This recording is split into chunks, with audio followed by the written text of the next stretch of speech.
Méditation du 23 novembre. Abba Père. Si vous n'avez pas reçu un esprit de servitude, vous êtes encore dans la crainte, mais vous avez reçu un esprit d'adoption par lequel nous crions Abba Père. Romains 8, le verset 15. Paul a introduit la métaphore des enfants comparés aux esclaves parce qu'elle était familière au lecteur. Enfants et esclaves grandissaient dans le même foyer, mais avaient des rôles différents. Les enfants héritaient des biens de leurs parents, tandis que les esclaves étaient simplement obligés d'obéir aux ordres de leur maître, sans part à l'héritage. Parfois, le maître adoptait l'esclave comme un enfant légitime, lui donnant alors tous les avantages d'un enfant biologique. Cette nouvelle relation libérait l'esclave de la peur. Il servait son maître par crainte, sans l'espoir d'un quelconque avantage. Mais lorsqu'il était adopté, son avenir était assuré et son service était volontaire, inspiré par l'amour. Il en est de même du nouveau croyant. Il acquiert les privilèges d'un enfant de Dieu. Vous n'êtes plus une esclave, mais une enfant de Dieu, une héritière des biens célestes. Votre service est volontaire. Votre avenir est assuré. Vous ne vivez plus pour apaiser la colère de maître froid et distant, mais pour plaire à l'amour du Père. Et, au lieu de la crainte d'une esclave, vous avez en vous la confiance et la sécurité d'une fille.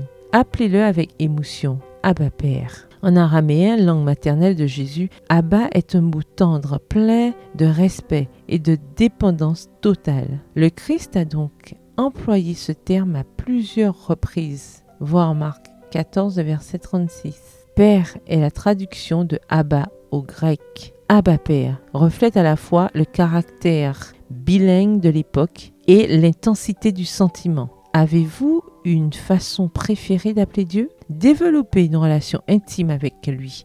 Appelez-le Abba Père, mon petit papa. Dans le livre Témoignages pour l'Église au volume 2 au chapitre 45, à la page 393, livre écrit par Ellen G. White, nous pouvons lire ceci. Quel amour, quel merveilleux amour que des pécheurs et des étrangers tels que nous puissent être ramenés à Dieu et adoptés dans sa famille. Nous pouvons l'appeler du doux nom de Jésus. Cette appellation est le signe de notre affection pour lui et un gage de sa sollicitude et de l'intérêt qu'il nous porte. Des liens plus intimes que ne le sont les anges qui n'ont jamais péché. Comparé à l'amour infini de Dieu, tout l'amour paternel que les hommes se sont manifestés de génération en génération, toutes les marques de tendresse qui ont fait vibrer leur âme ne forment qu'un tout petit ruisseau devant un océan sans limite. La langue ne peut exprimer l'amour divin, ni la plume le décrire. Fin de citation. Cherchez aujourd'hui